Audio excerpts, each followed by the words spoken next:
Hey everyone, welcome to DES 113. This is our typography class. This is our week 2. We're going to be jumping into week 2, talking about a little bit more about typography, but how we can implement it in a design specifically for our assignment 2. We're going to be learning how to design a grand opening invitation. So I'm going to be talking a little bit about what to expect. We're going to be talking about hierarchy and information, and how to grab the reader's attention with a beautiful design. And we're going to keep it simple. And then we're going to be using our logos and designing specifically for print. And I'll be demoing the designs. Ignore that poster there. It should just say grand opening invitation designs. So I'll go ahead and stop the video and we're going to jump right into our lecture. I've got a few things that we've got to blow through. Now, bear with me, there's a lot of talking involved, but I'm going to be doing some design the second hour. And what we're going to be talking about is how to create an attention-grabbing design for any event, not just a poster design. So ignore the fact that that says poster. We're designing, in any case, it could be a poster, it could be an invitation, a flyer, an advertisement. All these rules still apply. So let's shift gears here. So we're going to be talking about how to make an invitation, what to expect for your assignment 2. So first things first, when you're designing an invitation, it's very important for these invitations to have a voice and a theme. Remember, if you're going to design anything, it needs to be on purpose. Understanding where a client comes from, what they stand for, who their clients are, and how they would like to be portrayed to the world or to their audience is a job as a graphic designer. That's the job that you take on as a graphic designer. So this is good real-world experience. I guarantee you when you get into the industry that you're going to be doing projects like this all the time. So that's the good thing about this assignment, is that it's not just for our class. Be thinking about how you would be doing this if you're going to be pursuing this as a career. All right, so there are a few specs under the assignment 2 grand opening invitation. Your size is going to be 5.5 inches by 8.5. You can choose whether you want to design in a portrait layout or a landscape layout. And it doesn't specify Illustrator or InDesign, so I'm going to be doing a little bit of both today. I'm going to be designing the main layout and design in InDesign, but I'm also going to show you how to create some embellishments and some cool backdrops for your invitation. And so we'll do that in Illustrator. So we'll be jumping back and forth a little bit, but it's still fun to be able to incorporate both programs. Now, I do need to emphasize, this does need to be full color, including your logo. Even though you designed a black and white logo last week, you're going to be adding some color to it. No pictures or graphics can be used, so please be aware, no photography, no images, especially nothing that you found online or anything like that. Everything has to be created by you. Please, now you can include illustrations, that's fine, as long as they were created by you in Illustrator. And I'll show you a few things that you can do to get around this assignment, still make it look interesting. Because as you notice, if you Google image invitations or poster designs, a lot of the eye-catching part has to do with the graphics and the imagery, right? The backdrops. But this class, because it's a typography class, we're not going to use the coloring and the imagery and the photography as a crutch. So we're going to have to shift gears a little bit and get a little bit more creative with the typography side. All right, so the grand opening invitation is going to require a few things, but the first thing is to use a logo. Pretend that you're designing for any one of the 4 companies that you designed logos for last week. Now remember, you only need to do one design and one logo. So pick one company that you chose.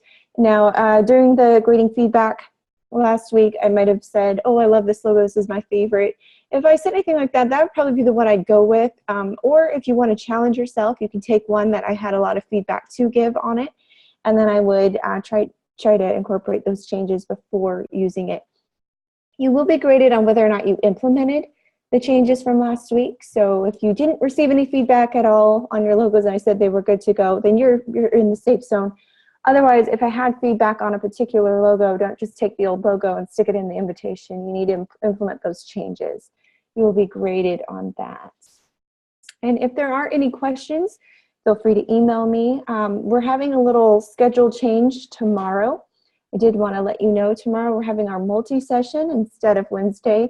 Wednesday, I will be out of town, so we had a scheduling conflict. So this week only, we're having our multi-session tomorrow on Tuesday, same time. That's 6:30 to 8:30 Pacific Standard Time, or 7:30 Mountain Standard Time, or 8:30 Central Time, or 9:30 Eastern.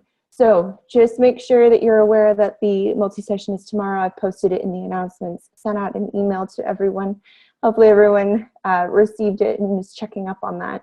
But then week 3 and 4, we resume business as usual. So Monday and Wednesday will be our class times.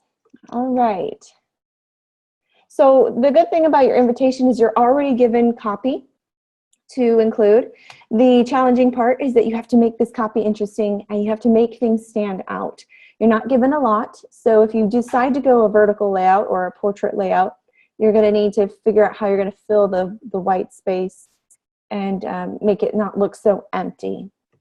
I want you to give special attention specifically to your copy size, the breathing room, and the hierarchy. And we're going to talk about all these things, but in this, you're going to be graded on whether or not you thought about the principles of design. We're going to go over the 19 rules of typography. We won't go over all 19, but we will touch on about 10 of them. Please be aware that you can't alter the copy in any way, so you can't change the wording. You can't do anything like that. But remember, this is a typography class, therefore, the most important aspect of the invitation will be the typography, which is what you'll be graded on.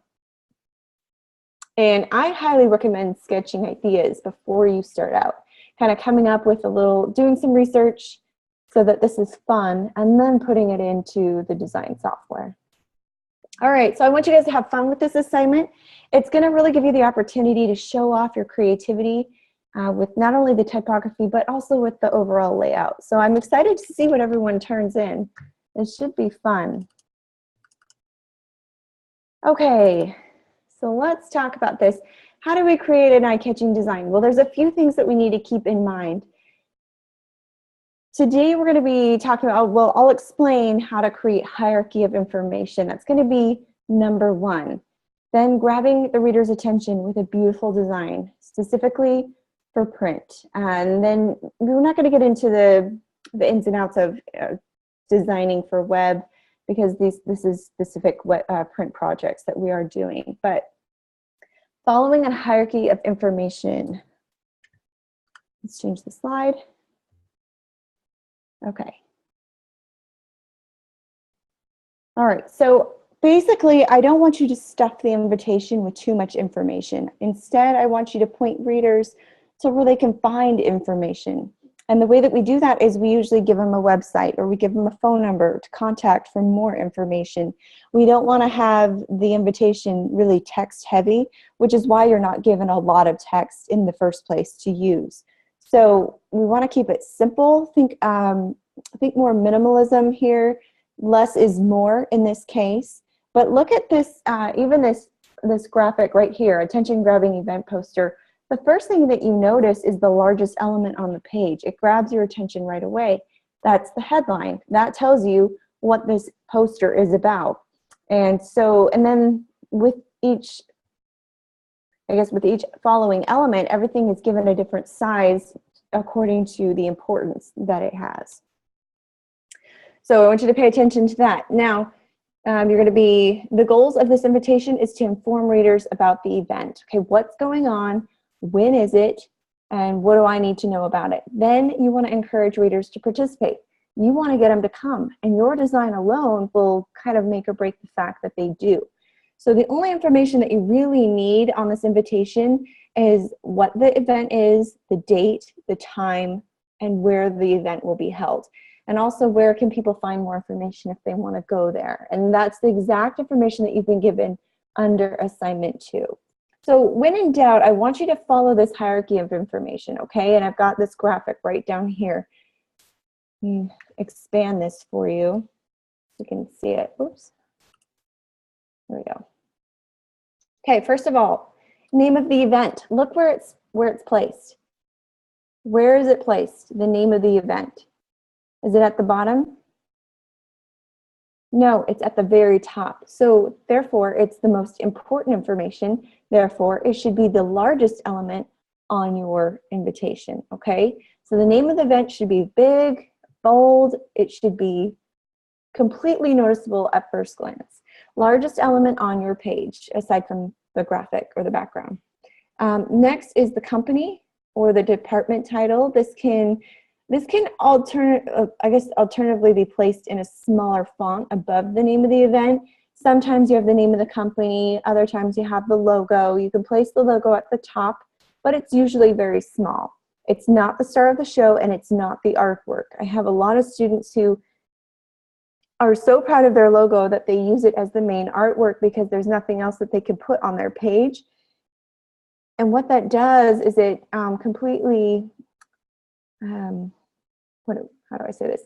It kind of throws the design off balance, meaning that the information is now completely lost. It's not the star of the show. It's just it's just there if people want to know who's throwing the event, okay? So think that the company logo needs to be small. It can be off to the side, it can be at the bottom centered, it can be at the top off to the side or at the top centered. Just make sure it's small. Kind of the size that you see here with that thumbs up. That's about the size that your logo should be. All right, now a short description of the event or maybe a catchy tagline. In this case, you're not given a whole lot of room for creativity with the typography, but either way, it needs to be a short description. And we want to be able to stylize it in a way that it will grab the reader's attention. Next, you want to set apart the date and the time of the event. So look at these as sections. These are all groups, or these are all segments of a group. And each segment should have its own style, its own weight, its own voice. But it should work as a unified whole. So we want everything to be complementary to each other, just not all the same size. Okay, we don't want the short description of the event to be the same size as the headline, otherwise nothing would stand out. Okay, so the same goes for the rest of the 6 elements. Next, you want a location of the event. People have to know where to find it. This can be very small. This is not important information. And then if necessary, last one is where can they find more information? Website, social media page, usually a phone number is there. This all can be tiny, tiny print at the bottom. Okay? So that's all you need. Now let's continue to talk about grabbing readers' attention. Let's look at some designs, talk about this. Okay, so first thing was make the title the main focus of the invitation, which is here at the top left. So kind of look at these examples. This one says title, really big, all caps, kind of bold. Then the subheader is much smaller. It's still all caps to complement the headline, but it's much, much smaller. And then your body text is even smaller, but it's not in all caps because it doesn't need to get the reader's attention. So this is how you should kind of stylize your design. Serif fonts have a very classic and fancy feel, so please feel free to use a serif font, but please avoid any extremely fancy fonts that are hard to read. I would almost suggest stick with the traditional fonts that you're used to. I wouldn't go. Typekit offers a lot of fun fonts, but if you're using, you should not be using those. I should say the more embellishment to the font, the harder it will be to read in large blocks of text. So if you are going to use it, maybe just use it for the title, but use like a Times New Roman or a Helvetica for the body text, because the more content, you want it to be a cleaner font. So we really want a clean feel. All right. Color is used to communicate mood. We're going to talk about that a little bit. And then you usually have a focus or a visual. In this case, we can't rely on the high quality images or graphics right now. But what we can do is use a really nice background, a tasteful background that's easy to read, that kind of adds a pop of color to our design. Next thing I suggest is using borders. We'll get into this a little bit more, but borders help group sections of text. And then it also helps separate the other sections of text that are not bordered. So, adding borders around sections of text kind of separate information. They also make your designs a lot more interesting. They set things apart so your eye automatically goes to what's boxed in there. And it's pretty neat. It's a neat way to grab attention simply. All right, and then we talked about designing for print. We won't get into this one too much, but let's talk about grabbing the reader's attention with a beautiful, and I should add, simple design. how do you do this? There are a couple key ways, and they all fall under the basic tenets of good graphic design. If you're not sure where to start, you can kind of go to Google Images and kind of just Google invitations or poster designs or flyers or advertisements, and or the top 10 or the best of 2017. Google it and get some inspiration. Kind of see what other designers are doing and what makes their design so nice and so easy on the eyes. First rule, make the title the main focus of the poster. So I want to ask you, on the image on the left, the summer picnic image, what is the largest element on the page?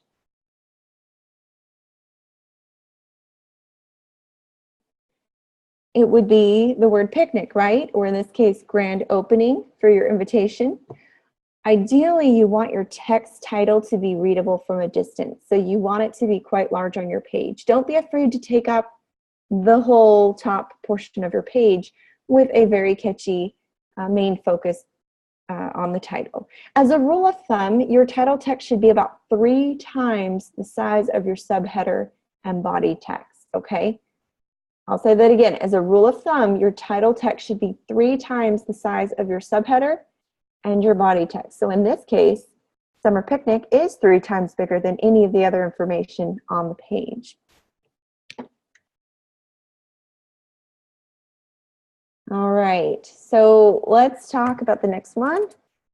Choosing the best font. This was a little bit of a struggle for some of you last week when we were choosing fonts for our logos, trying to pair up the fonts with the company or the industry, picking an appropriate font style for that industry.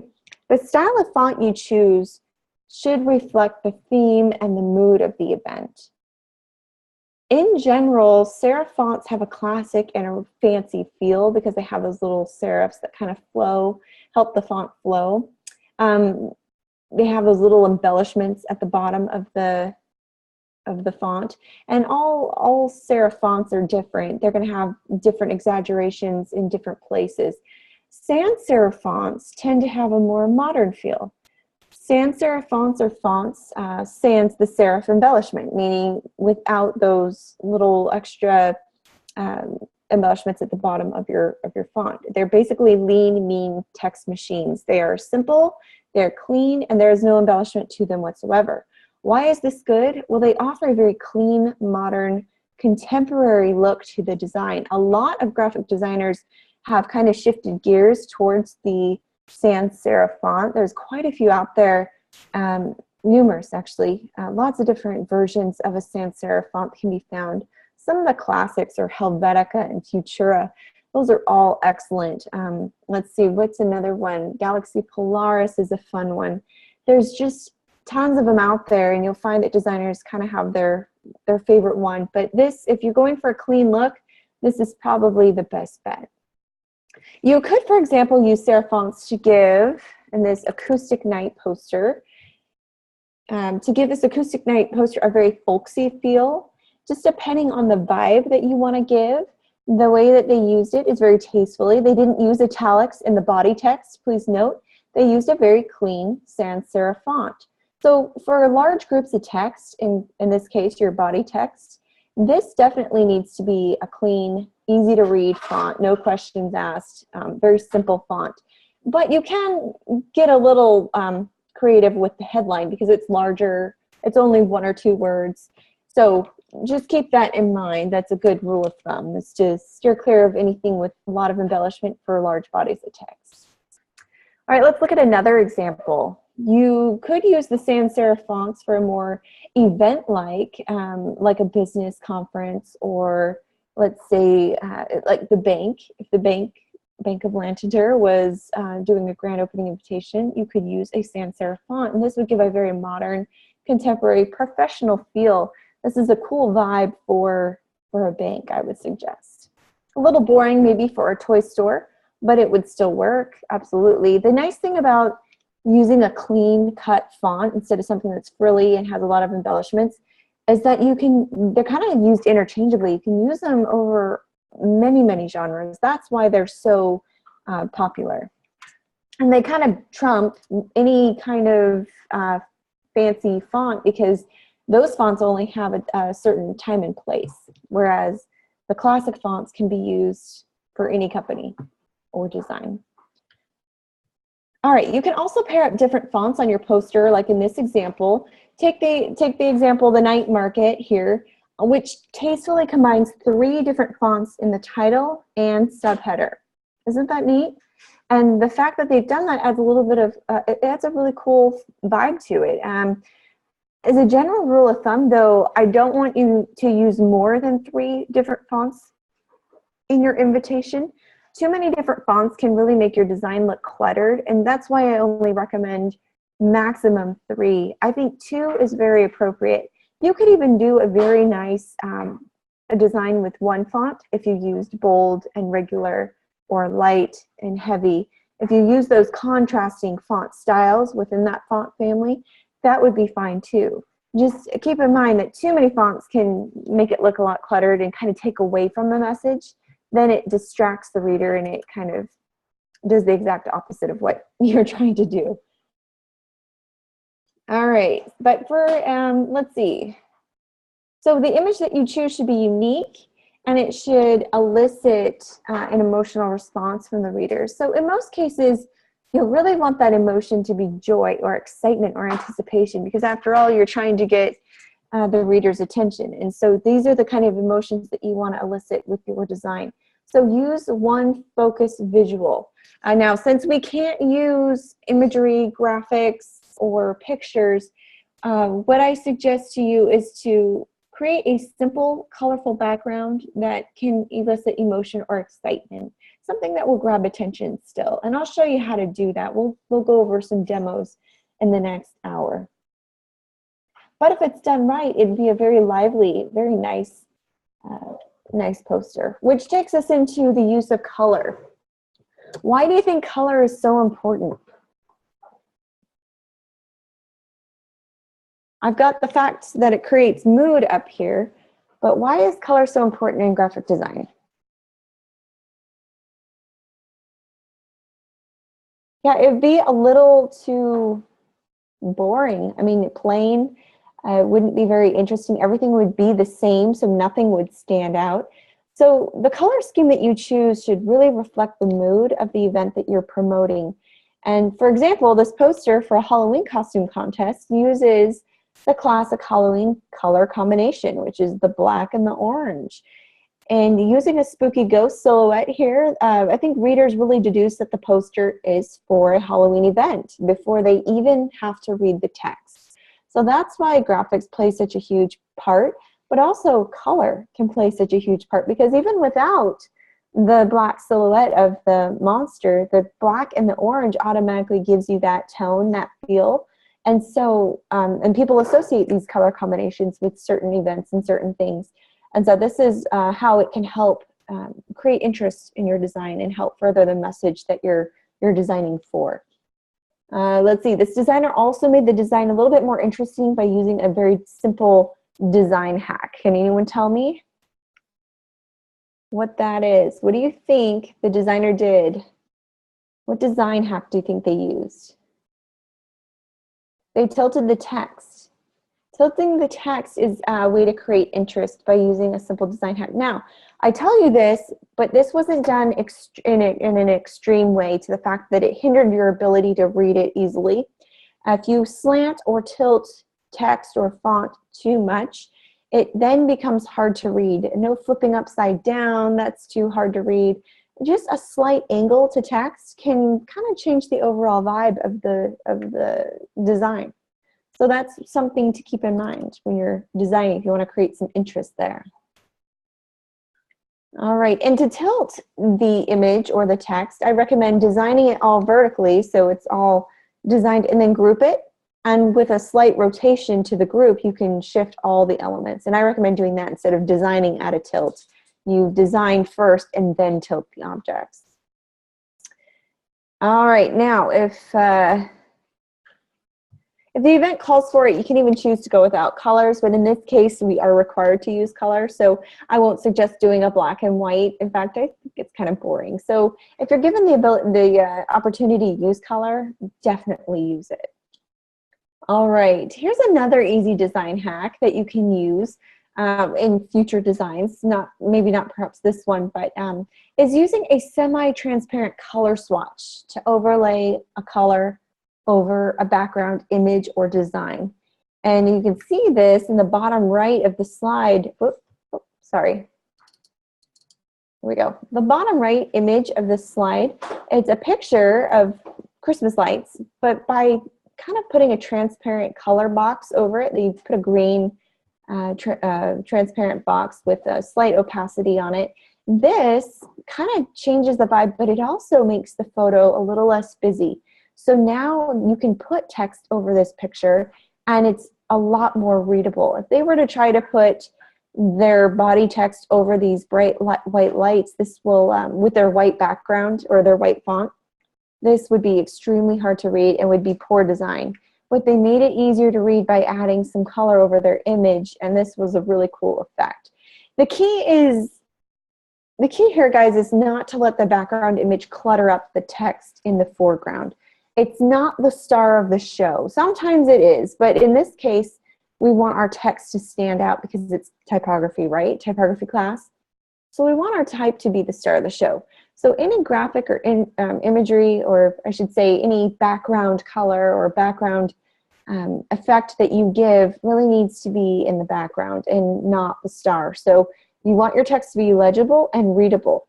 If you're going to use a dark background, you need to have a very light or white font. If you're going to use a light background, you need to have a very dark font. It needs to be contrasting so that you get a good good legibility out of your text. Otherwise, dark on dark is going to be strain the eyes. Light on light is going to be too hard to even make out what it is. So just keep that in mind. All right, and you can create this effect just by dragging a colored square onto your background, stretching it to cover the image, and then adjusting the transparency a little bit. And there you go. You've got a very simple backdrop to your flyer, your invitation, but it still works and it's still very nice and allows you to read the text easily. Okay, another simple design hack that I like to include is using borders. Look at this, this flyer here on this productivity workshop is using boxes and borders to make things stand out. The way that they boxed that date, Monday, September 26th, that is extremely helpful. It helps me as a reader I don't have to scan the entire poster. That box stands out more than anything else on the page. So now I know exactly when this event starts. And then they also put a border around the strategies. What this does is it separates information, making it really easy to digest quickly. It also looks very cool. I mean, it helps your design look more interesting, and it also helps you section off groups of text. So do this tastefully. I only recommend doing it once or twice on your invitation, but if you do it appropriately, it's very effective. You can also use a semi-transparent square overlaid on top of the image. As you can see here, they put a white they adjusted this opacity ever so slightly on this white box, but it kind of allows you to see the picture behind it, but still allows the text to be clear and legible. So by leaving a border around the square uncovered, this creates an image border, and that's another use of borders. So this example here uses both kinds of borders, and that's very important to keep in mind. So this is another effect you could use. You can make a border just by selecting a square in your toolbar, and you can adjust, the width or the width and height of it, just depending on what you want to fit your page. But just be aware that you can use, and then by turning on your stroke, you can create this border. So I'll show you how to do that in just a minute. That is a very helpful trick. Okay, so the next one is using plenty of negative space. Okay, can anyone tell me what negative space is? I kind of put it up there for you, but it's the empty space around the elements in a design. So in case you don't know what negative space is, it's just that empty space. You often hear it called white space. around elements. It's that elbow room around graphics or text. It's that breathing room that you feel when you see a really cool design like this. In this case, there's nothing around this image, and it gives this is a good use of negative space. So when your design is cluttered with too much text and too many images and icons, it not only looks less professional, but it also becomes harder to read. That's why, as graphic designers, if you can master the use of white space around your design, you can really harness the beauty of of simplicity, basically. You don't feel like you have to fill every corner of a page. It's okay to have some breathing room. In fact, it's a good way to be able to separate sections of text, or maybe elements or segments of your design. But negative space does allow the elements on your invitation to breathe, and it also makes for a very sleeker, more modern design. In this case, minimalism. Less is more. So take this example here, which uses simple shapes and plenty of negative space to create a sleek and modern design. Look at that. And then all the information here is at the bottom. So this is a good example of grouping and using negative space to help with the design. I think it's a beautiful use. Now you should, please pay attention, you should leave negative space between text. There should always be some breathing room between sections of text. On your invitation, there should be breathing room between the contact information, the body text, the date, and the headline. There should be breaks of space between all those elements, okay? Even though they gave you a block of text or a paragraph, it's up to you as a designer to break that paragraph up into little sections and give breathing room between each.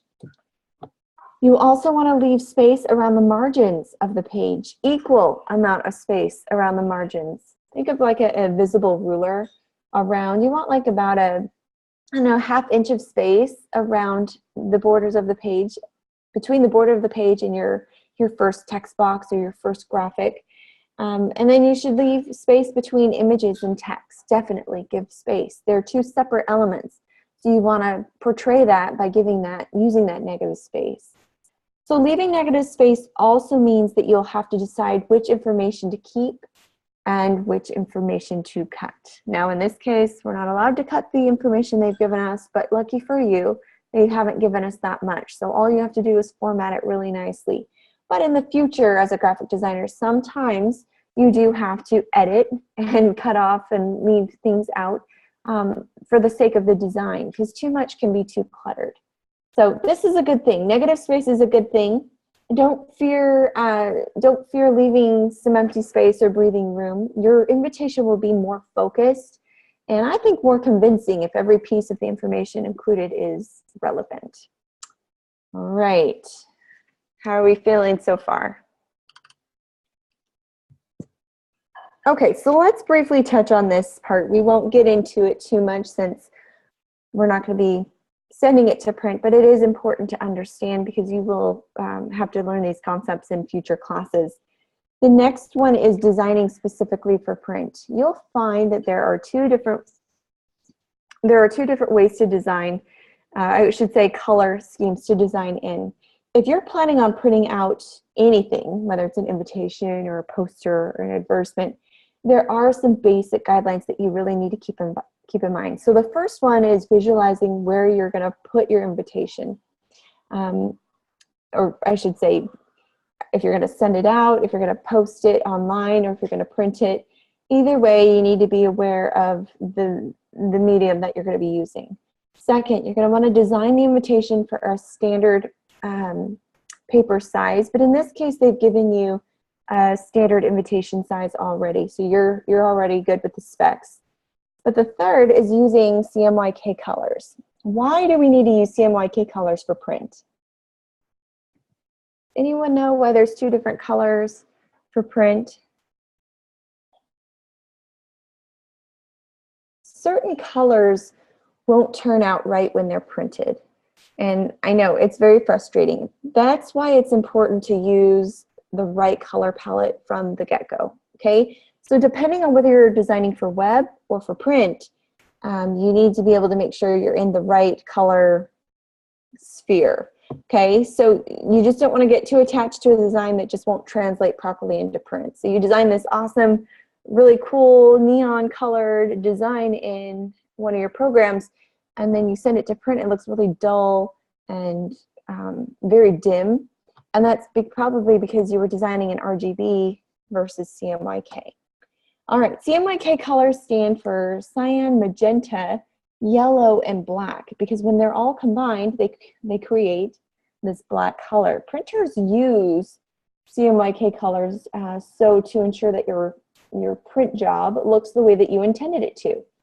Designing your print pieces using the CMYK in the first place will greatly help the translation of it in the end. So do you see the difference between the two color wheels? Look closely at what happens when these colors are combined. So just remember, RGB, the color wheel for RGB is used for web design, and the color wheel for CMYK is used for print. All right, and you'll get a very different print job if you accidentally use the wrong color wheel, and you won't get a very vibrant design if you use the CMYK for the web. So there is a science to it. We won't get into that too much, but just know that RGB is for web, CMYK is for print. All right, let's talk about the fonts that you're going to be using for this invitation. You will be graded on your ability to choose an appropriate font, not only for the mood and for the design to keep it clean and simple, but also is it appropriate for the company. Now, I kind of mentioned to some of you whether or not the font was appropriate for the company that you chose, but choosing a font that's easy to read from far away is also very important. When you're designing an invitation, it's very small. Even think like business card size. That's really small too. So the fancier the font, or the frillier the embellishments are on the font, or I should say the more character a font has, the harder it will be to read on such a small invitation and on such a small design. So I really want you to hold back your desire to use any kind of crazy font. I want it to be very clear.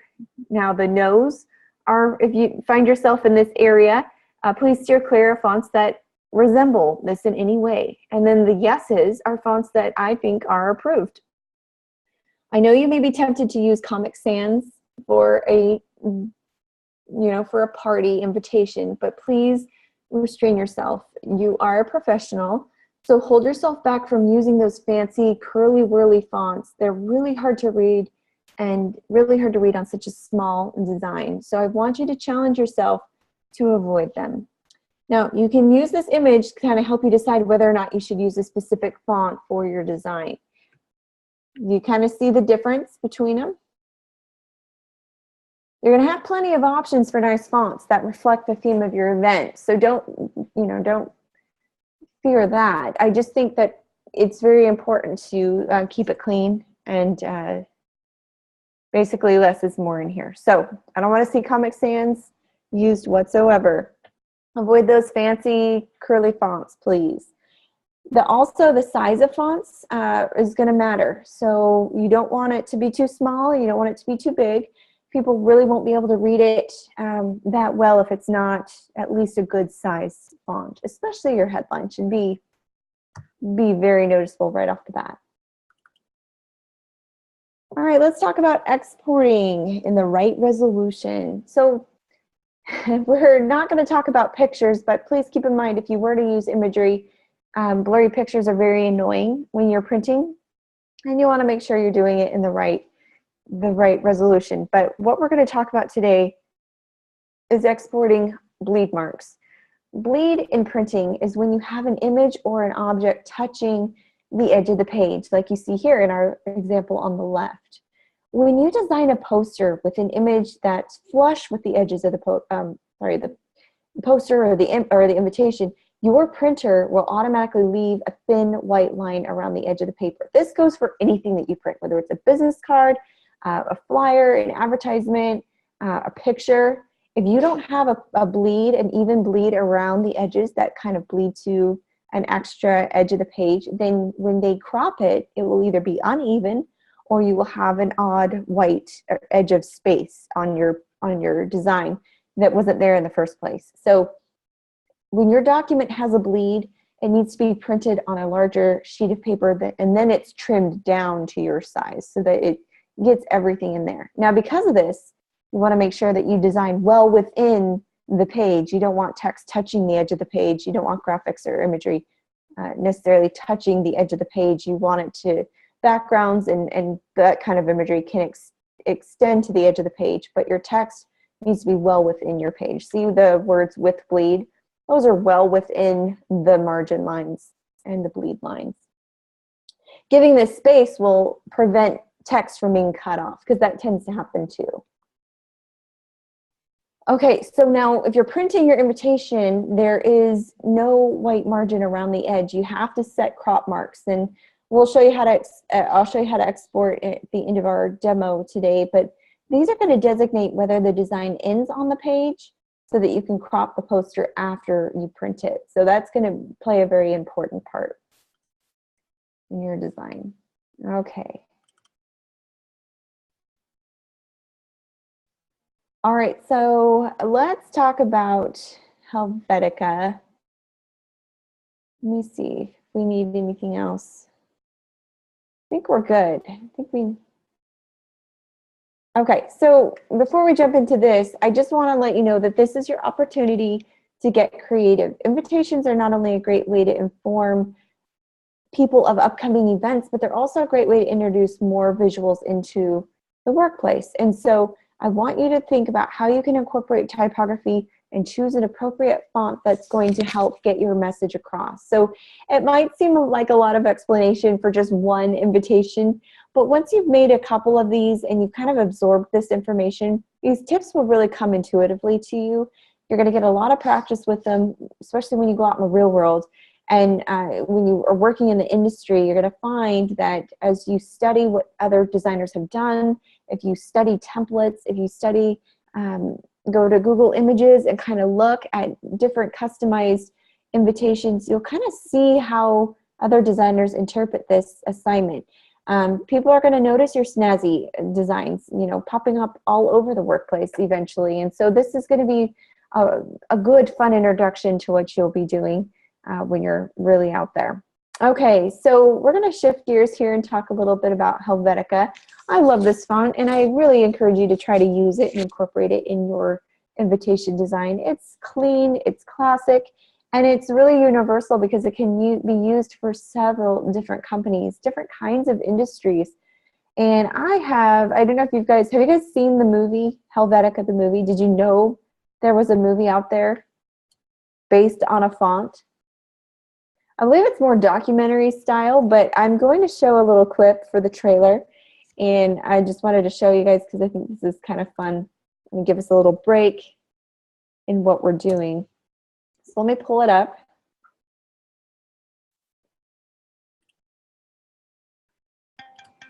Hold on 1 second. I'll get the sound going.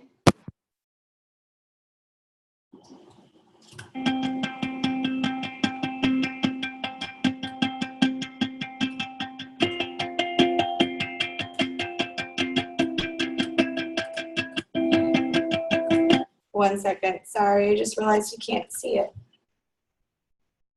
There we go.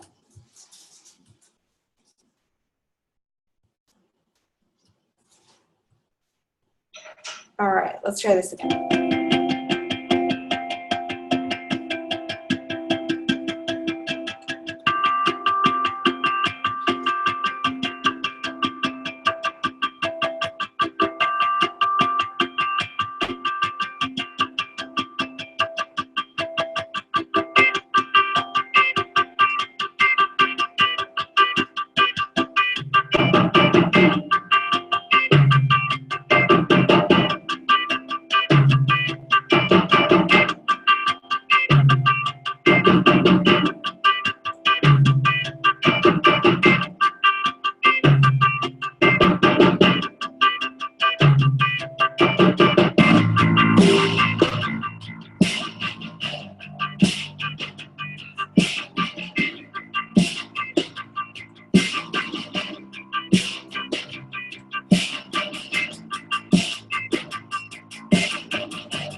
Okay, so what did you guys think? Kind of cool? Did you realize that half those companies used Helvetica?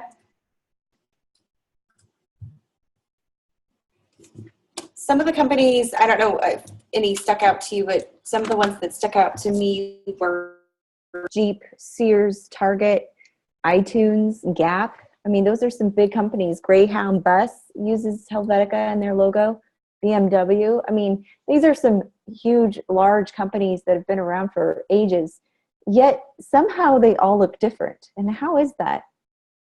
How is it that they're using the same font, but they all are different? Why do you think that is?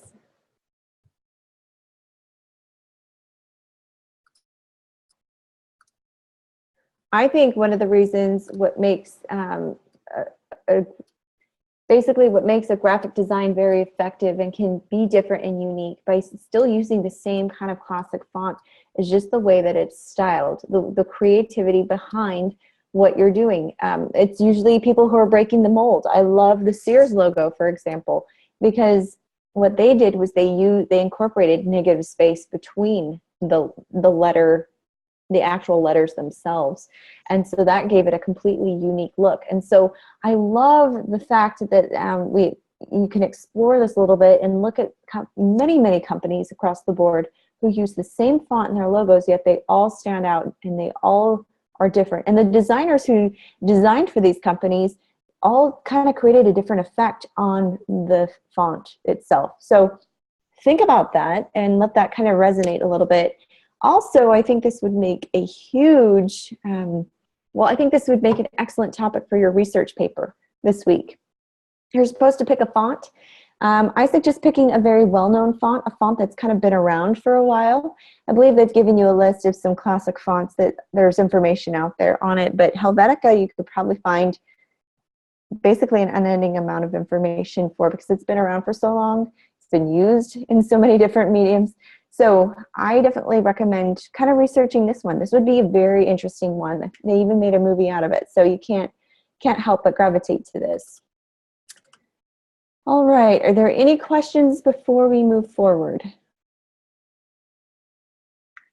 If not, we're going to kind of get into a few more slides. We're going to talk about some rules of typography, and then I'm going to show you some design demos of what this is.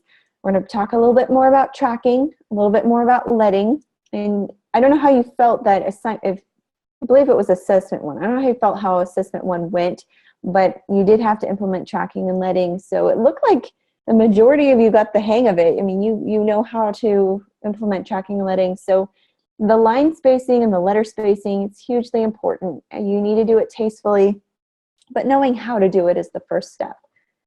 All right, so let's talk about the rules of type. There are 19. We're not going to get to all 19 today. I will post a link in the announcement so that you can see all 19 if you wanted to. You will be held accountable for the 19 rules of type, though, even though we're not covering all of them in this class. I will post the links so you can read up on them, and you should have them in your readings as well. All right, why do we need to know the rules of type? Well, because rules first must be understood before they can be broken. Once you have a firm grasp and you've practiced these rules of type, you'll see how you can effectively break them and make them help elevate your design. So once you have a good foundation, then you can freely journey into the unconventional terrain. But for now, I'm going to kind of hold you to this, hoping that you are able to stick to these rules. So the first one we're going to go over is using typefaces of medium width, avoiding typefaces that appear extremely wide or narrow in width. And rather than distorting text by stretching or squeezing the text, use type families that include condensed and extended faces that fall within the accepted proportional norms. So remember, stretching or squishing text is a bad thing. Please never do it. I'm going to show you a little demo. Let me pull up my InDesign here. I'll show you what I'm talking about. So pretend this is your grand opening invitation. This is your screen. Just by simply using the type tool, I'm going to draw out some letters.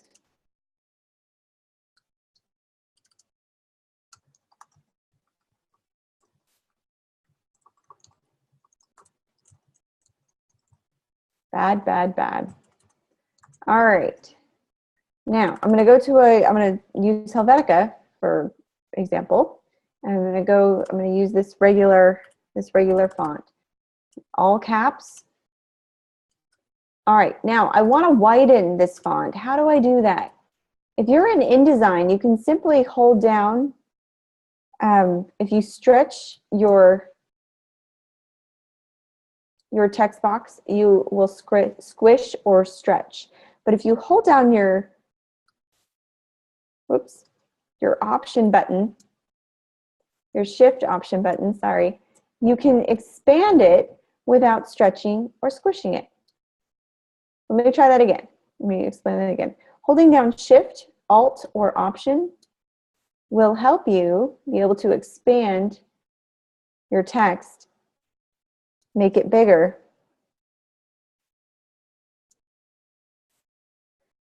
I'm sorry, it's Shift and Command, or Shift. If you're on a PC, I believe it should be Command. So Shift and Command will help expand your font. You can also look within a font family to see if they have a narrow version, a condensed version, or a wider version. So in this case, Helvetica Neue has lots of different versions.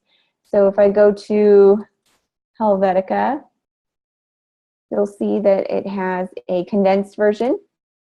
Condensed will squish it, and it will do it naturally so that I don't have to do it myself. If you do let's see, an extended version, it will now stretch it for you proportionately. So that's an example of finding a font family that has this extended or a narrower version or condensed version already built in, so that you can get that effect but by doing it proportionally. All right, we don't want to squish, we don't want to stretch. That is no good. All right, let's talk about our letter spacing, tracking and kerning. Tracking is global. You just want to make sure that you are adjusting the distance between the letters appropriately. Most InDesign and Illustrator have a default letter spacing, and generally large type requires proportionately less space between letters to appear, visually correct. So whereas small type might require more letter spacing to appear right, but tracking is usually set to 0. That's kind of the default, which is what you see here. But if you adjust tracking to 50, it now spreads out the distance between each letter. Kerning for headlines and large type. This is also important to tighten the leading and the kerning if you need to adjust the spacing between the lines of text. All right, let's talk about Rule 9. So for typed text, you want to use consistent letter and word spacing, like we talked about, to produce even more uninterrupted texture. Letters should flow gracefully and naturally into words and words into lines. And this means that word spacing should increase proportionately as letter spacing increases. So that's a good rule of thumb to follow, okay? So by adjusting the line spacing or the leading, you can improve the legibility and help organize the information. And you practiced this in our assessment 1, so we won't go too much into depth with this, but I want you to note that the leading is automatic to the font and the size that you're using, and you might need to adjust if sizes or fonts change. So that's also something to be aware of. All right, now I have a video here, but I'm going to see how much time we have. Okay, we won't get into that today. But I will tell you, going back here, kerning is the adjustment of space between 2 letters. So you'll notice the 2 different examples here. The characters of the alphabet kind of emerged over time, but that's basically, the kerning is just an adjustment of the space between 2 letters. Leading is the space between lines of text, and tracking is the letter spacing overall. So hopefully that makes some sense. All right, we're going to skip ahead. Okay, we're going to go to rule number 12.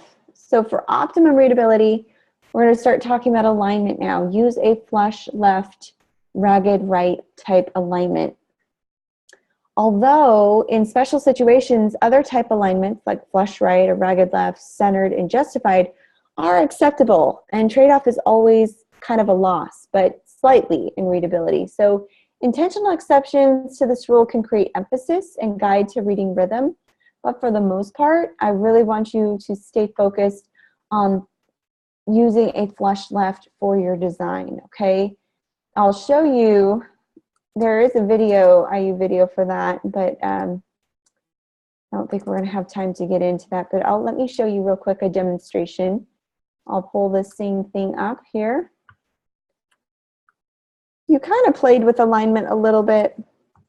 Let's see. Lines of text here.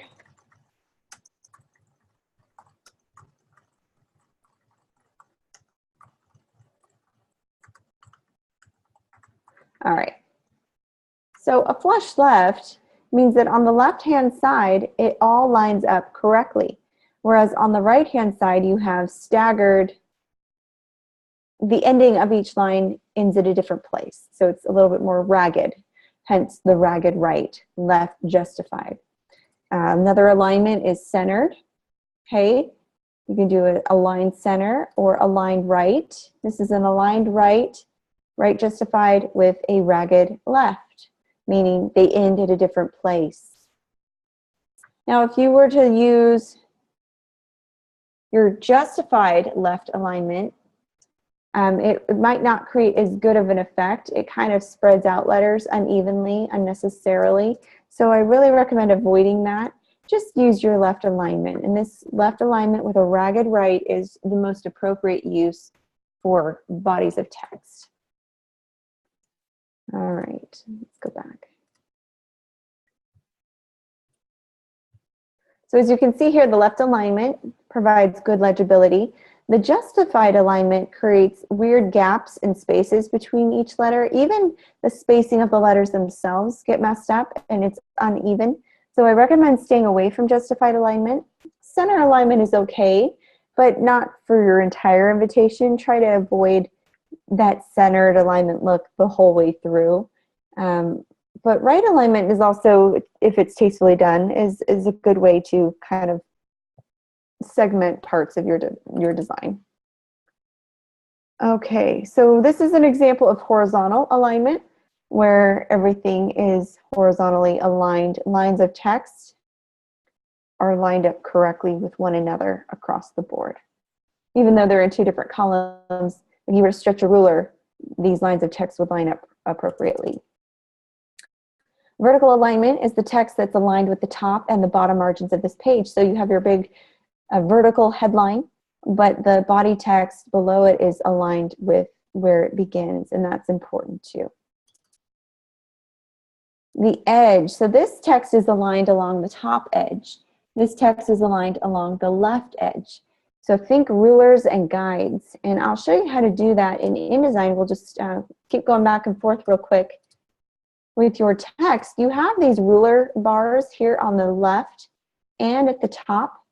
You can click and drag a ruler down, and you'll see it there. It's in this kind of this teal, bright teal, and you can click and drag from the left-hand side.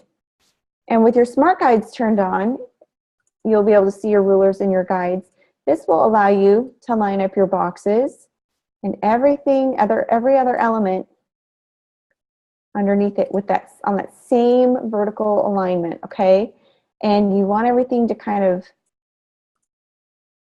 stay flush with that ruler, okay? I don't want to see anything that's randomly placed alongside the ruler. I want you to try to keep everything well within the margin, okay? And keep it aligned properly. Including our text. Here's the center alignment. This text is center aligned. Center alignment's more formal, but less readable, so it's better for smaller amounts of text instead of large bodies of text. So your headline could be appropriately used with a centered alignment, but with your body text, you might want to change it up a little bit, kind of figure out how to create some different balance there. This text is on the left is properly aligned according to the precise measurements of this design, but this text on the right is visually aligned to accommodate the swooping curves of the V, so that everything kind of lines up appropriately. That V kind of takes up a lot of space. And then the misaligned text creates a focal point. So if you wanted to break that rule and did it once, notice how it kind of stands out. That's kind of a neat effect. We talked a lot about negative space, so I won't go into it too much, but I wanted to talk about the importance of white space. This is definitely something you want to give breathing room on the left and the right of your headline, the top and the bottom of your headline, and notice how there's an appropriate amount of white space between that headline and that box of text there. That allows breathing room and transition into another section of the design. So I want to see you try to incorporate some white space as you're moving forward with this. All right, we're going to go forward. There's active white space and passive white space. Please make sure everything is done appropriately. The one on the left is a lot more legible than the one on the right, and it's because there's appropriate spacing being used. Notice the one on the right, this leading here is too tight in the last few lines of the text, but too much space is given at random portions of the paragraph. So you really want to make sure that your spacing is even and unified. We want everything to be unified. That's the overall goal. And then if you look at this example, which one is easier to read? And then why? Why do you think it's easier to read? Which one does your eye feel most comfortable looking at? Yeah, this text is easy to read because the margins and the line spacing are large enough to avoid cluttering the space, whereas the one on the bottom, everything's squished together. Now, I will say this, you will have more than enough space to design. In fact, you'll probably feel yourself drowning in amount of space, but there will be no need to squish and condense text so tightly together as you see down here at the bottom example. I want to see nice, good breathing room. Maybe extend the leading a little bit on your paragraph text. Make your headline nice and large. Enjoy the breathing room and the space.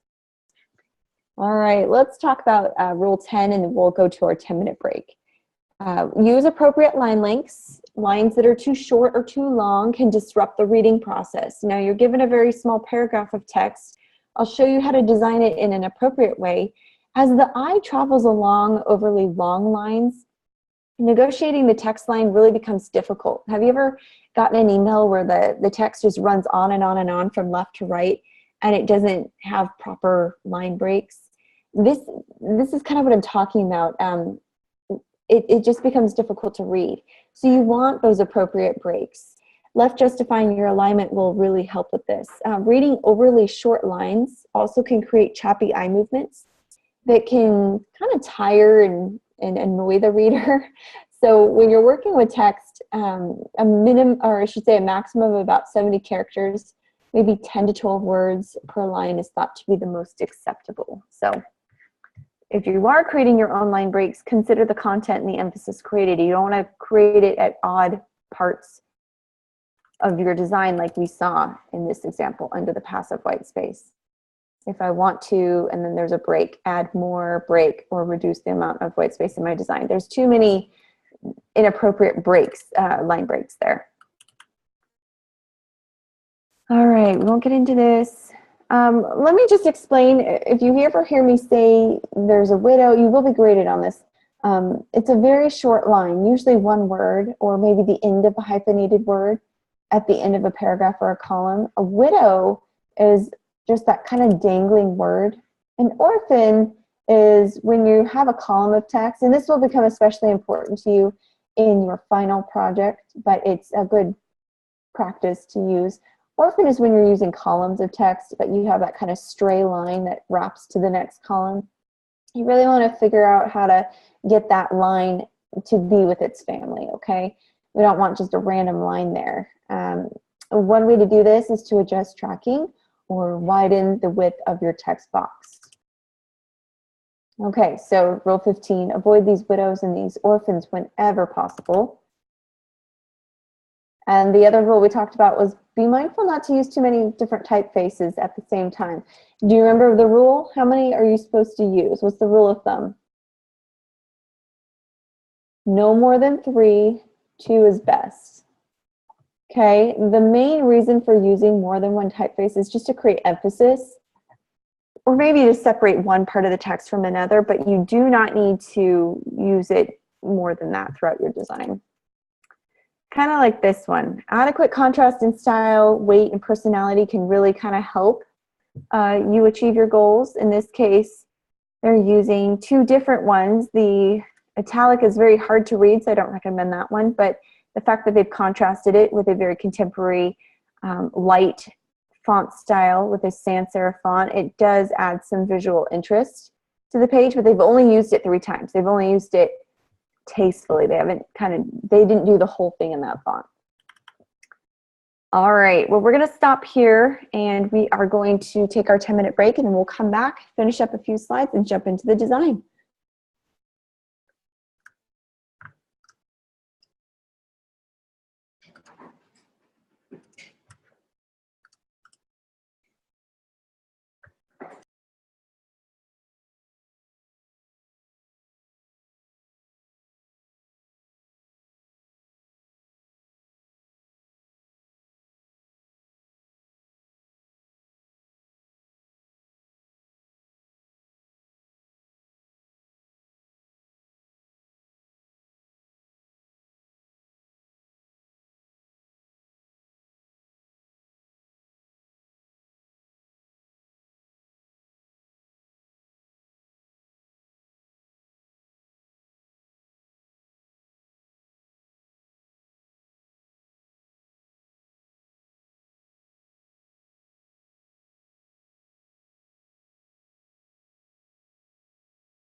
All right, guys. So today in this section, we're going to be talking about hierarchy. This will be our last set of slides. I want to talk about this because you will be graded on it. You'll hear me talk about the hierarchy of your elements. In this case, hierarchy represents the largest elements are on top and they are large, and the smaller, less important information becomes smaller as you move down. So think of an upside down pyramid or an upside down triangle. The base of that triangle is the largest, spans the largest at the top. And then as you move down that upside down triangle, you get down to that point of the triangle where everything is very small. And that is how you organize your information. So the most important information is the largest. The least important information is the smallest.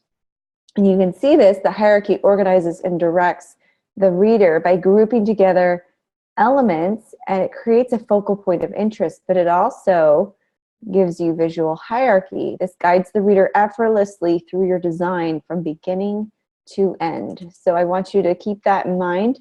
You can create hierarchy and grouping based off of font size and leading.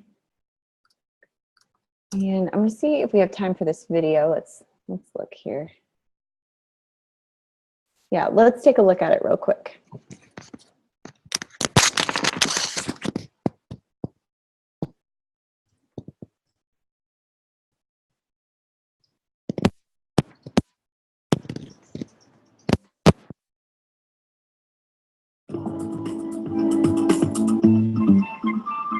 This video is going to show a very quick and simple depiction of how hierarchy and grouping can bring a graphic design piece to life. Now, hierarchy is basically the ordering of information. What do you want the viewer to see first, second, third, last? How do you want their experience to go in the reading of your pieces? And grouping is a way to call attention to things that you want to emphasize in your layouts. So this is a very small, simple ad for an Italian restaurant. And you'll notice that the one on the left is informative, but it's really kind of boring. That has the name of the restaurant and the information. Everything is centered. It just fills the space, and it is, fairly dull. It's really unlikely that anybody would notice or read this. The second version is better. It's still a little bit static, a little dull. The name of the restaurant is at the top. They put the tagline just beneath it, and the contact information is down at the bottom. It's okay, but again, it doesn't use much in the way of layout interest. It only uses scaling and type style to give interest to the ad. So it really could be a lot better. The third one is starting to really work, okay? You'll notice a couple things have changed in this one. The name of the restaurant is not at the top. Rather, the tagline with the first two words emphasized is now at the top, acting as a headline. And that serves to lead the viewer into the ad. Notice also that the name of the restaurant and its contact info is in the middle of the page, set in a flush left paragraph a little bit over to the right, which calls attention to the negative space next to it. So it really leads the eye to it by virtue of that negative space. And that's a real nice graphic design tip to keep in mind. And it is balanced at the bottom with that award-winning information. So the hierarchy of that third version is excellent. The fourth one is even better. You'll notice a few typeface changes, and the thing that really makes the fourth one stand out is the use of the reversed text for the name of the restaurant and the contact information. It's in a beautiful black bar, so that name really pops. And they're using a decent typeface too that helps to emphasize the nature of the restaurant. So we see a nice hierarchy here. Gourmet dining is the first thing we see, but then our eye does travel down to the name of the restaurant and the information about its location. And then the eye is free to travel around the rest of the ad that talks about what they serve and their, information about when they're open and etc. And then we finish with the Critics' Choice information about the award that they won. And so hierarchy is really strong here, and visually it's very strong because it has some nice balance of black and white, and it's using negative space in a strong manner. So this is a great example of how you can take something simple and work it so that it becomes much more impactful. Okay, so we're going to stop there. And we're going to shift gears to the actual design, okay? So I'm going to be designing in InDesign for the main portion of this invitation. Now I'll show you how to set up your design. If you go to File, New, select Document, you're given your dialog box. Just deselect Facing Pages. We don't need that box checked. Number of pages is just 1. And then where your width and height are, you're going to enter in the specific dimensions. It's 5.5 inches, don't forget your inches, by 8.5 inches. And you can choose to do a vertical layout or a portrait layout. I recommend doing a landscape layout or a portrait layout. I recommend doing landscape for this just because you won't have as much space to fill. But again, it's totally up to you. You're the designer. I'm going to design this in a landscape design.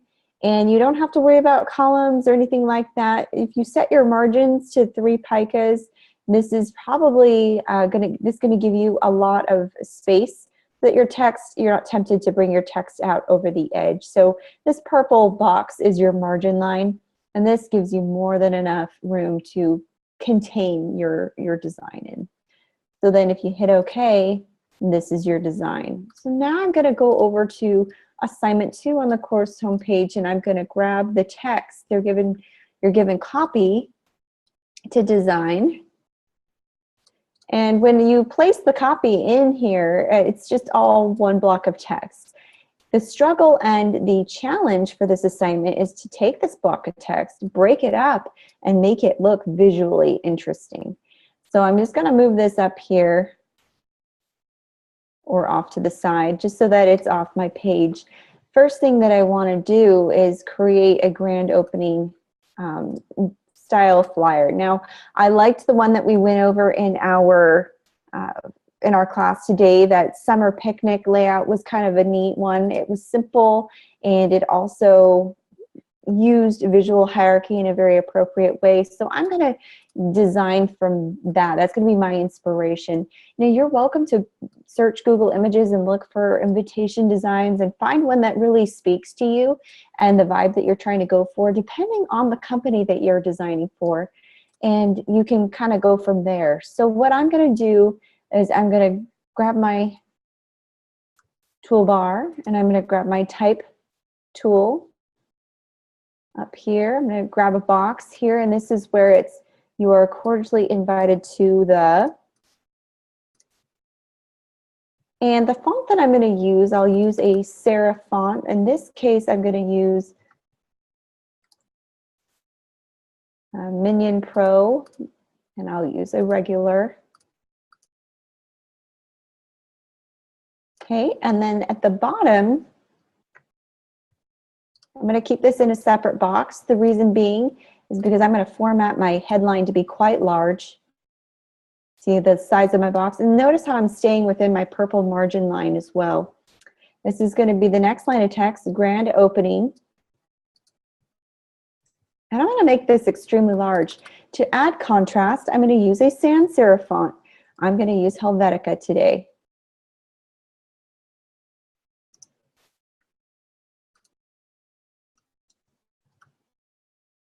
And I'm going to use a Helvetica bold. And I'm going to do all caps on this one. And I'm going to increase the size of my font. Don't be afraid to go to the one end of that margin line to the other. All right, I can do 1 line of text, or I can do 2 lines of text and just make it all that much bigger. I'll adjust my leading. I can even make contrast even further by changing the grand and the opening. This could even be larger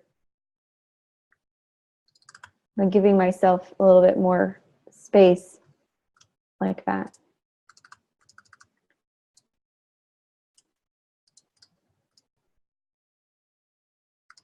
But I do like the idea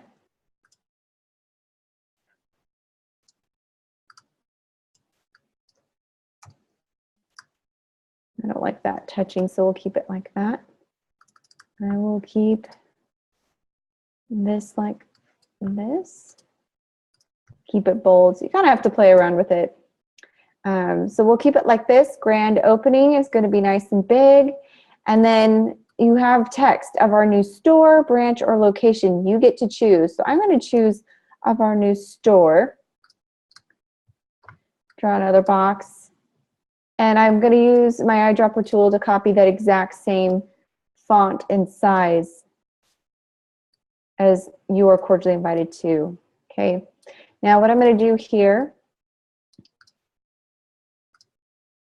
if you hit W on your keyboard, you'll have a better, clearer view of what's going on here without your rulers and guides. You still want those on, but hitting W on your keyboard will allow you to kind of see a cleaner layout, to kind of get an idea for what exactly you're doing. I'm going to grab my line tool, and this is going to act as like an embellishment for my layout. And I'm going to give this stroke.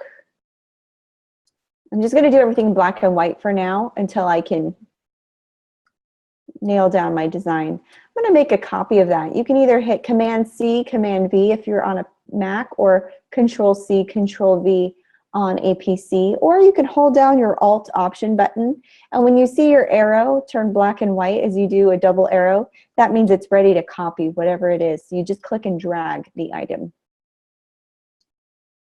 And I'm going to have all my elements extend to the same margin line. By using my margin line as a ruler, it's going to allow all my elements to line up flush left and flush right.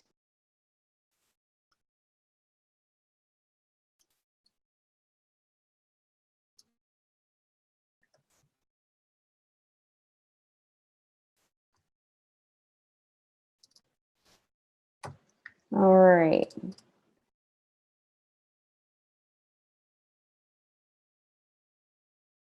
So this is a way that I've designed. I'm going to bring my text box in here. Okay, that first section is done, so I can delete that text. Next, I need to get some information. So this is a description. This is going to be my body text. This next block of text is going to be talking about come celebrating, come enjoy.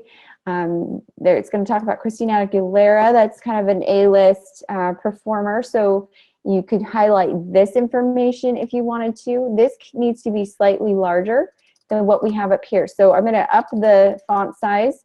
The idea here is I'm going to have this line up with the D. I'm going to grab my ruler here on the left, clicking and dragging this, and I want it to line up with the end of the D.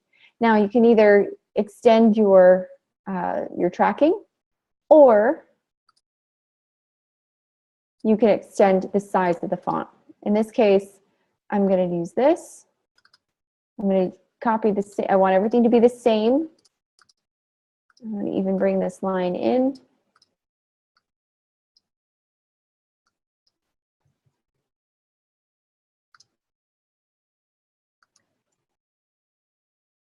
And I'm centering this information like this. Okay. We can even go so far.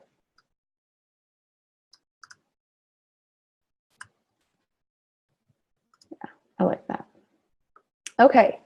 The next thing that you want to do is kind of format your body text. In this case, I'm going to do a sans serif, so I'm going to do Helvetica. Sorry, here's my spelling. Let's see.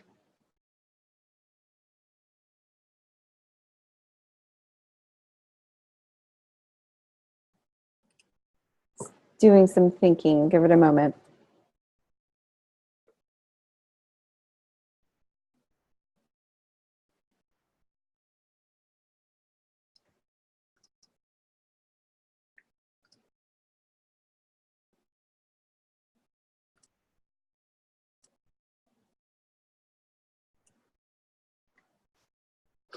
seems to be thinking I might have to reboot it.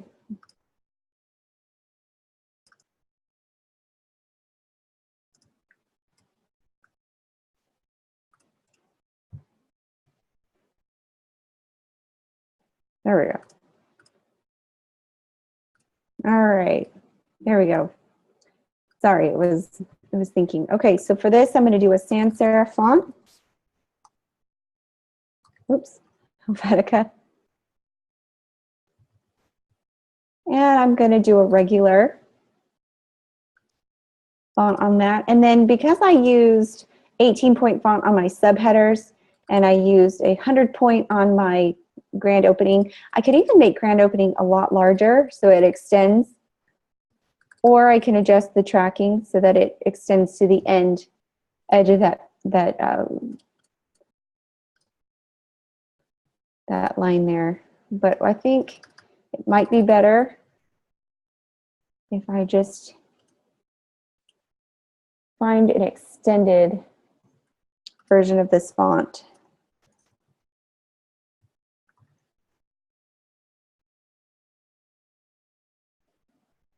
Let's do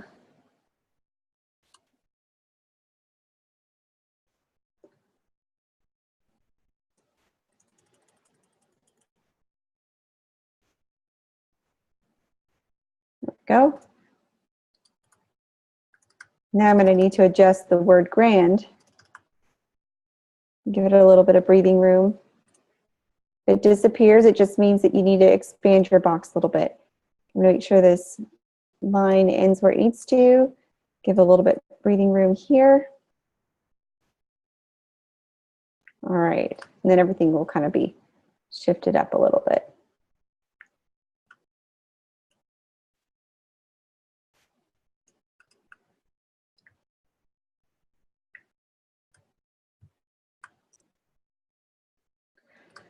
This part might be an appropriate place to place your logo. It can be nice and small. This would be a good space to put it if you wanted to.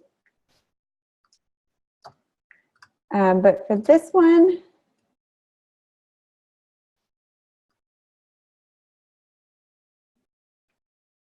you can either choose to do a box of text or have it kind of extend out here.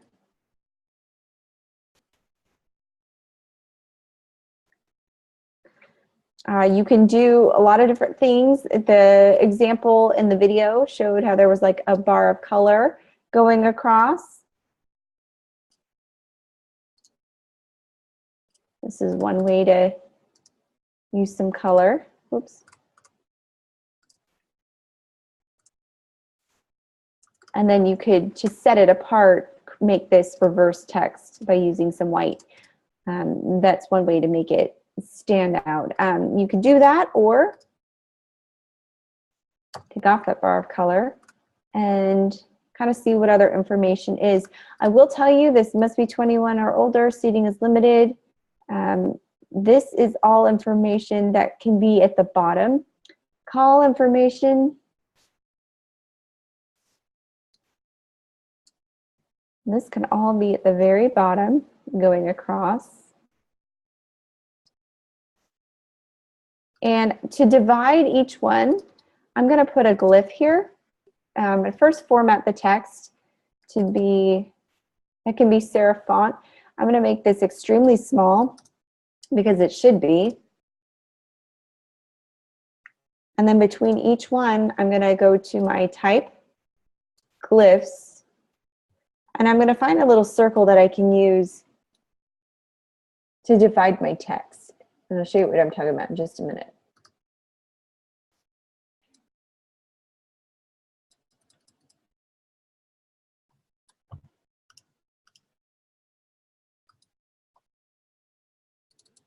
There we go. It's still thinking. I'm going to go to Times New Roman. The glyphs, I usually have better luck finding stuff to divide.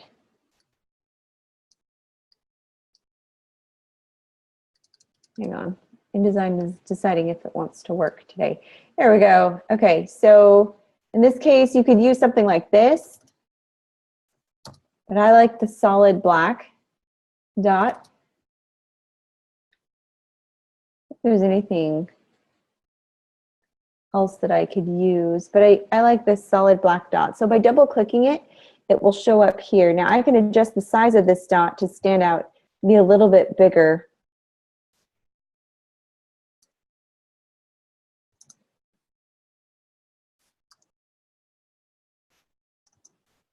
Like that. And I can just copy it and paste it. I'm giving a space right after it, even amount of space. And you can even move it down a little bit by clicking on this here under your character formatting controls. Or I'm sorry, not that one. You want this one. It's your baseline shift. It can center it, and that's found right here. And just to copy that same setting, I'm just going to use my eyedropper tool for each one. All right, so that looks good. And then here at the bottom, management reserves the right at any time. This can even be smaller. So that's going to go in the same text box. And I'm going to make this super small. It can even be font size 7. I'm going to center this information.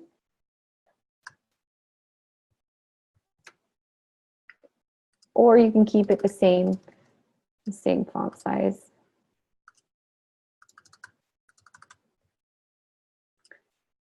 And we'll give a little bit more leading to it to kind of show it's a little separated.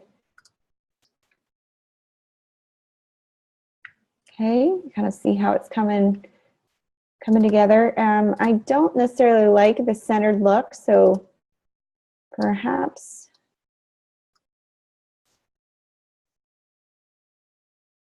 let's see, how can we make this look? We kind of have to play along with it. But, all right, so now you can get rid of your glyphs box. So now we've got the basic information. The only thing we need to do is format the dates. Okay, the dates was one thing that we've yet to do. I'm going to pull the dates out by creating another sans serif look to them. And I'm also going to put a border around them. I'm going to use the border look to give this some, so they are set apart. I'm also going to break them up here so they don't run in together. These will be in 2 different boxes, just like that. So now I'm formatting them a little bit. One thing that I can do, kind of bring this down.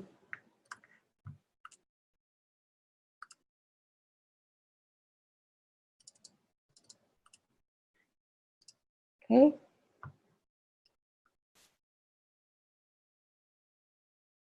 All right, so with this, I'm going to put a border around it.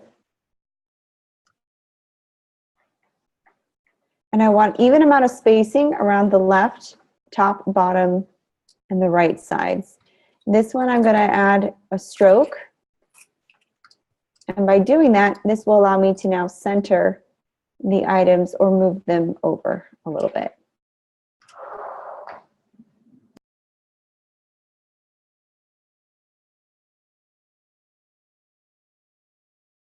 Okay, so we can kind of see what we're doing here. Again, you'll kind of have to just play with it to see what looks best. This one might look better if it's brought out over here.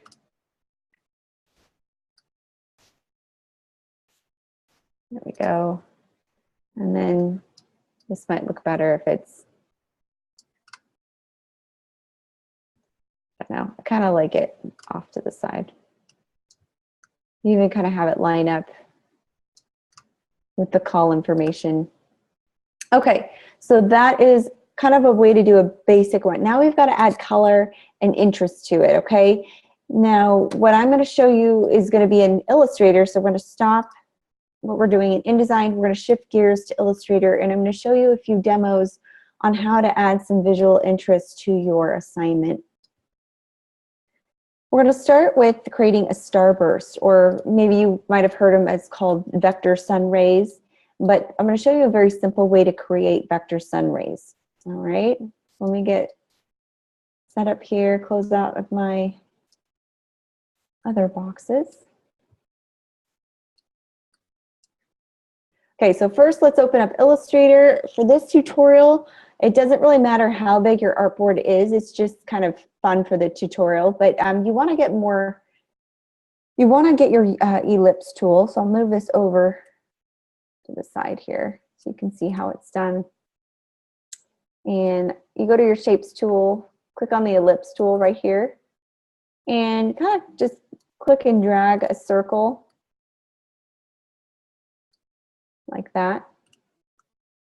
And you want no fill for this. You want to turn off your fill. And then for your stroke, you want to make sure it's just a black, simple stroke like that. All right, now once you click and drag the shape across while holding the shift key, this will help constrain your proportions and the height and width, and this will result in a perfect circle. Then you can release the mouse button when when you've drawn your circle and when you're done. Now now that we have our circle, we're gonna set the fill to transparent like I did, and the stroke is gonna be set to black. So as you see it here. Now from the stroke tab, we're gonna make the stroke width 50. So the way we're gonna do that is go to Window, go to Stroke, and the stroke box comes up here. We're gonna change the weight to 50. Let's see, 50 might be a little bit much. Let's back it up to 30. Maybe 40. Okay, so we've got our stroke width. Now you want to check the dashed line, so make sure this is checked. And you want to make sure that the setting is aligns dashes to corners and path ends, adjusting lengths to fit. So you see right there the right option so that it's even all the way around. Okay, now you're going to change the value of the first dash as long as the lines are not intersecting each other. So we don't want lines to intersect each other. And it's like we're almost done. So now you're going to set the first dash line to about 8 point. Your circle by this time should look like mine. Okay, now here's an important step. With it selected, you're going to go to Object, Expand Appearance, Object, Expand. Okay, you're going to hit that twice. Sometimes you have to hit it twice, sometimes it only takes once. But what this does is you're going to check mark the box stroke to make its points editable. We don't want the fill to be editable. So only box that we need to check is the stroke.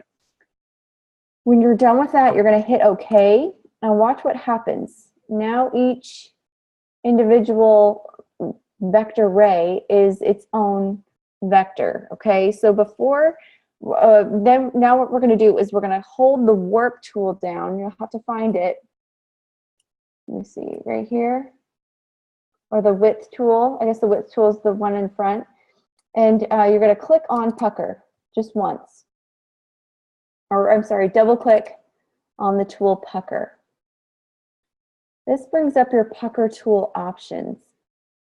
So this submenu is going to appear, and then before using this tool, I want you to double click on the pucker icon, which brings up this dialog box. Now, from the pucker tool options, I want you to set the height and width to be slightly bigger than what you have in your circle.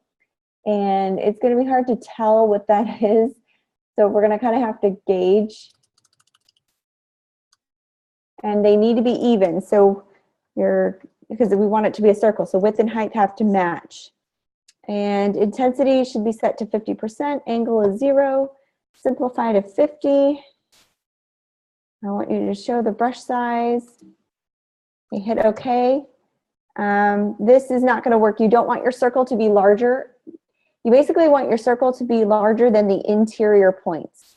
So this is too big. I need to go back and fix it. So I'm going to go down to 3 by 3. Let's see if that's okay. And holding it up there, a little large. Let's bring it down to 2.5, 2.5. to 2.5. That should be just right. Perfect. So you want to center your pucker tool right in the middle of your interior points. If you click and hold, what that does is it creates a little starburst. Now, I'll undo that. You can get a lot of effects if you wanted to, like a seashell, or you can kind of play around with it. You can do lots of cool things with it. But what for our purpose today is we're just going to click in the center, trying to get it centered, and that is all we need. Okay, now that we have this, you want to be able to change the color. Okay, so the color I'm going to give is just going to be a really light pale yellow. All right, and this pale yellow starburst can be used on any background. As you can see, I used a light green on a light green, but what I'm going to do is change this green here. Something a little easier on the eyes. This is too hard on the eyes. Let's do kind of a gray. And then by putting, you can change it to white, like I have here. By doing that, you create kind of a cool little background. You want the edges to extend all the way across. What I would recommend doing is going to File, select New,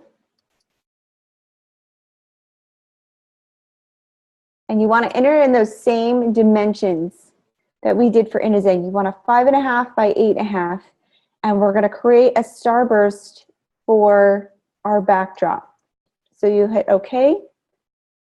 Let's do 5.5 by 8.5, and I want it to be landscape, one artboard.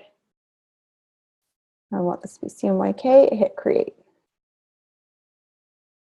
What that's going to do is it's going to create the same size document that I've got in InDesign so that I can create the right size. So now I can just bring over my starburst into here. This will allow me to format it. So I'll grab my background color.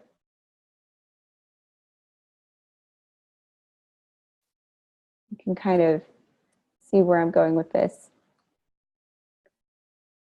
Okay, you might need to zoom out a little bit. Hitting Command minus will help you zoom out, or you can use your magnifying glass on your toolbar. Select this and kind of expand it across the entire page. Next, what we're going to need to do is create a clipping mask, and a clipping mask will keep everything within in a nice, neat little box. You can just draw a box across the entire page, same size, no fill, no stroke, and you want to right click and make sure it's arranged and brought to the front. You want it on the front layer. Then by highlighting everything, right click and go to make clipping mask. And what that does is it constrains the proportions, keeps everything within that box. So now all you need to do is really click and drag this over to InDesign. You've already got your design. There we go. And it's the perfect size for us, give or take just a little bit. Now by right click and arrange, send to back. And now I've got kind of a cool little backdrop to my starburst here.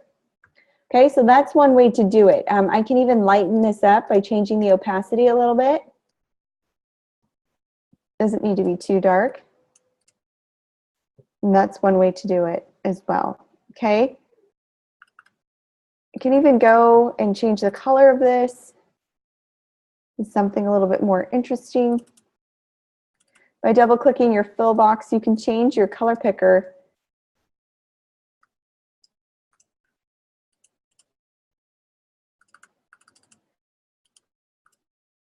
Oops.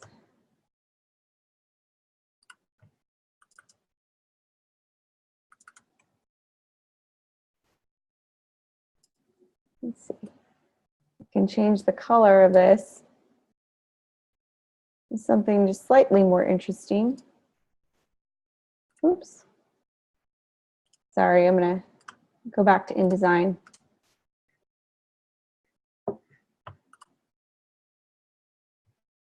And this will allow me to change my color, or I can double click on my fill box and it will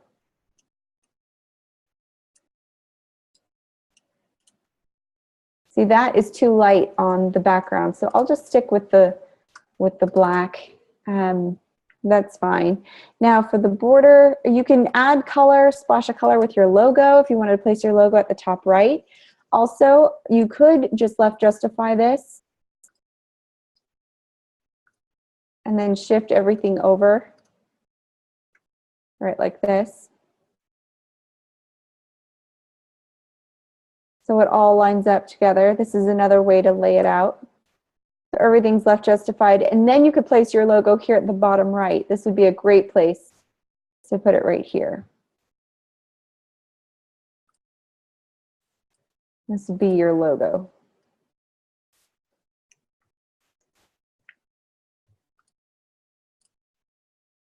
Okay, this is where you could put it. This would be a good place for it. But as you can see, we use borders, we use white space, there's space between these elements. So everything is kind of grouped in its own little section. You can use color if you'd like. Another thing you could do is, let's see, what else could we do? We could do a gray. I like black because it stands out. This is just a one way to add some color. You could add color to your headline, kind of experiment with what would look good on this orange background. See, I even think that's too light. It just really needs to be a dark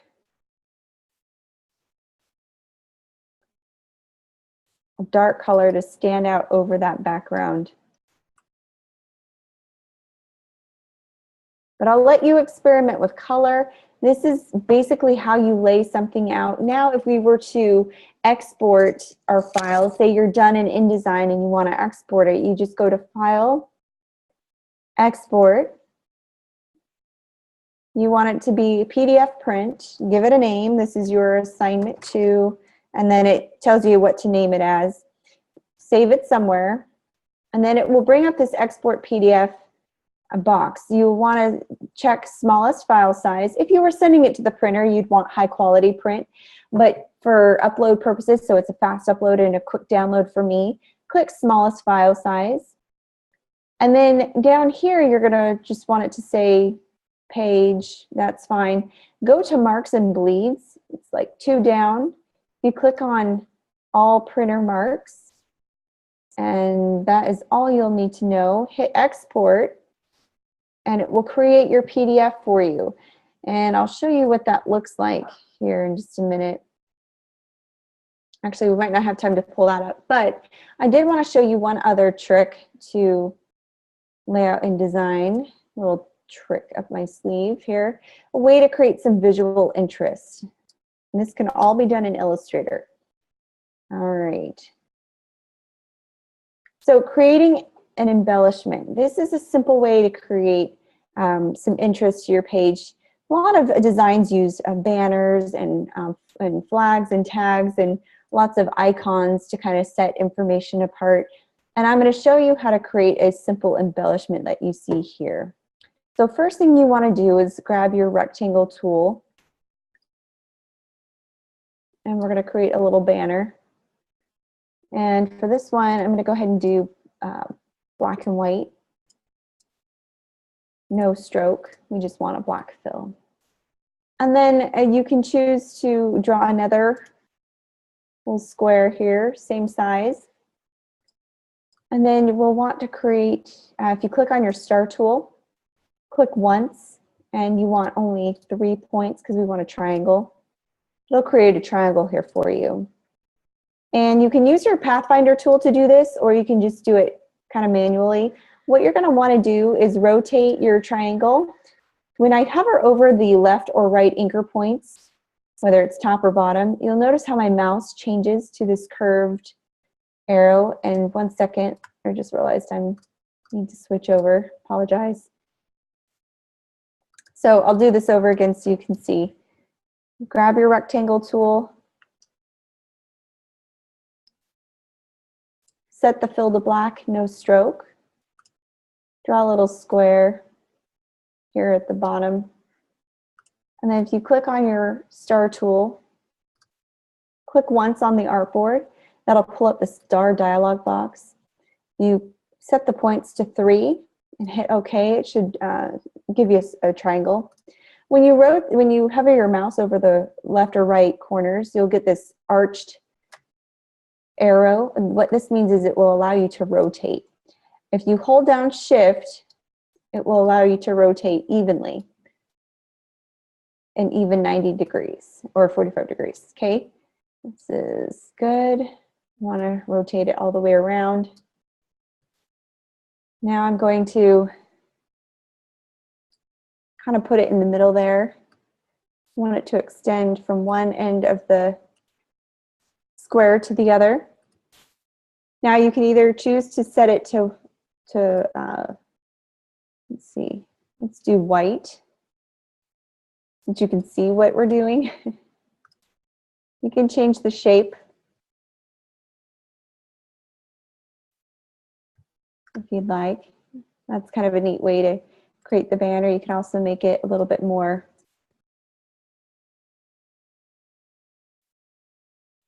kind of center it. Once you have that, if you highlight both of them, go to Window and click on your Pathfinder tool. What this does is it offers a lot of different options. We kind of went over this a little bit in last class, but if you click on the minus front, then now you have kind of cut a little puzzle piece. And you can use this one by copying it and just rotating it. Hold down Shift when you get where you need to. And just based on how you position these, you kind of have a banner that you've created. So you can either raise the banner up a little bit, kind of give it that little disconnected look.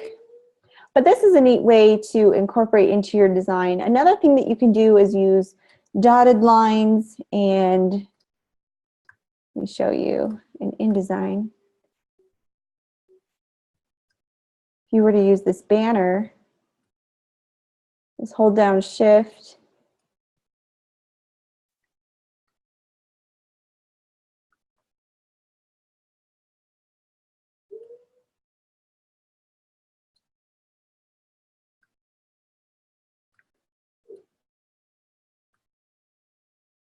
I just copied and pasted it from Illustrator. And now I'm just going to kind of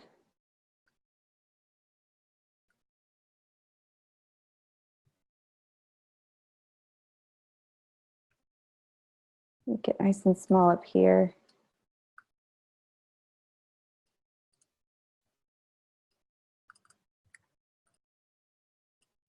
You can play around with it and see what looks best, but I'm going to arrange, bring it to the front so that you can see it.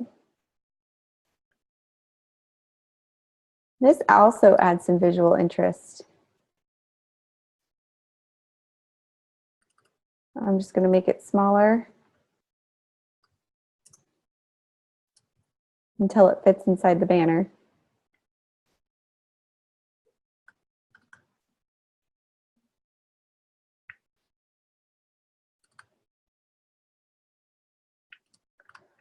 So that's one way to create some kind of, make sure it's centered. That's one way to create some visual interest. The background is one way to create some visual interest. Also, what you could do is use your lines in InDesign. You click on your stroke options. You can either go dots, which kind of adds some fun, playful vibe to it. If you increase the stroke of your font, you'll get heavier displays of your stroke. Or you can change the style of your stroke if you want it wavy. Or you can do dashed. That's also another option, but there's a lot of things you can do to make this visually interesting, even though you're not using graphics. Another exercise I was going to step you through was creating a gradient background. But again, there's lots of different things. Just a color background will do. It could even just be a solid background and then with a subtle embellishment. But either way, I think you guys are set for this assignment. Your assessment 2 is the research paper. This is going to be for your final project. We will be using the content you're using here for your final project. So just as you're thinking ahead, make sure, I'm going to be a stickler about word count. You do need to hit your word count for this. So, and I'll tell you why, because you're going to need it for the final project. So just make sure that you are following the directions according to the grading rubric, and you should be good to go. If you have any questions at all, please join me tomorrow on Tuesday at 6:30 p.m. Pacific Standard Time, and we will have our multi-session tomorrow this week. And then we will, I'll look forward to seeing all your assignments on turned in on Saturday. Thanks, guys. Thanks for coming, and thank you for watching from home. Let me know if you have any questions via email. Please don't wait to get help if I don't get back to you in time or I'm not available until tomorrow. Go to the Student Success Center. You can click on the link on your homepage. The course homepage has a link that goes directly to there. They're there 6-7 days a week, I believe. And then if not, come to a different multi-session. If tomorrow doesn't work for you, there's a multi-session schedule posted in the announcements. Go check that out and find someone else's multi-session to go visit. It's open to everybody. You don't have to be in that class or have that instructor to join. So that's another option for you. Good luck, everyone. Have fun with this assignment, and I'm looking forward to seeing what you come up with. Talk to you later.